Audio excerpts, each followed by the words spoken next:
Hi guys, today I thought I'd do a little bit of foam rolling. We're going to start at the top of the body. We'll probably film 2 or 3 series to get down to the calves and the feet. So we're going to work on a foam roller and some myofascia release.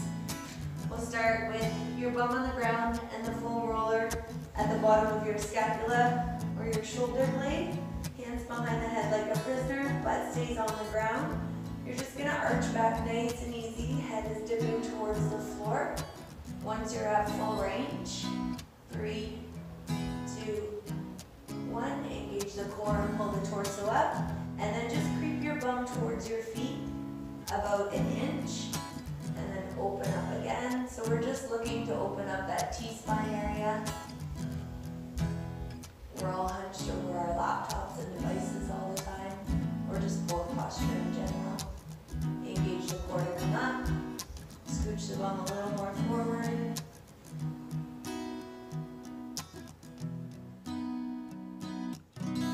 And you'll make your way all the way up the spine until you get to the nape of your neck. And then your upper back's on the ground, hands by your hips.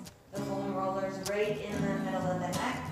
And as you shift side to side, there's a few pressure points in the back of the head and the neck where we carry a lot of tension.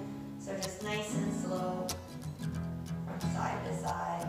And then we can get into a little bit more mobility. So again, you never want to have the foam roller in the middle of your spine. Just at the end of your shoulder blades, elbows are out, thumbs up, and we're just going to roll from the bottom of the scapula to the traps.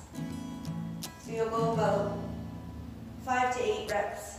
If you find a spot that's a little more tender, you can focus on that spot.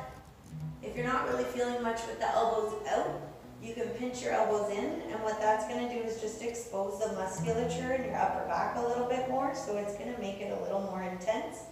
If that's too much, then you can always open back up. So you want it to be about a 7 out of 10. You don't want to be trembling and sweating. You'll be surprised if you do have some tight spots, how painful it could be on the roller, and there's multiple different grades of density of foam rollers. So if you're new to foam rolling, you want to start with a fairly soft one. So that's the upper back. Now, a lot of the time we have restricted motion in the shoulder joint. So you can go into your lats, into the side body to help increase your overhead extension for shoulders. So the meaty part of your back, kind of near your armpit, you're going to place on the foam roller. Arms can go over the head, and then you're just going to move the foam roller on that meaty part. If you're female, it's the part that sticks out over your sports bra. Try to breathe into it, and then rocking back and forth. So the fascia in the body doesn't just run in one direction. It's kind of like a spider web, so you want to move up and down and forward and back when you're doing fascial work. So 5 to 8 reps there.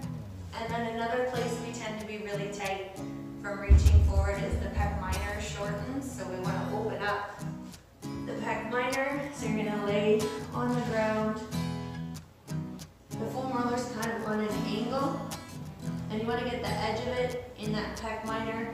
I like to start with my arm bent, breathing into it, bringing the elbow towards the foam roller, kind of like a snow angel. After about 5 reps, you can extend the arm. It just increases the intensity a little bit.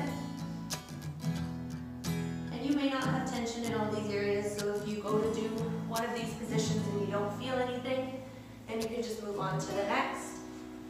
And then the final one we're going to do is your QL. So that tightness in the lower body that tends to come from your pelvis or your hamstring, you can put the foam roller right in that QL area and use your forearm and your bottom leg for leverage. And again, 5 to 8 repetitions. You don't want to overdo it, especially if you haven't used the foam roller a lot. You can irritate the soft tissue by doing too much all at once. So that's the T-spine, the back, the QL, the lats, and the pec minor for today. So tune in again, and we'll start to work our way down the body to the hips and glutes and quads.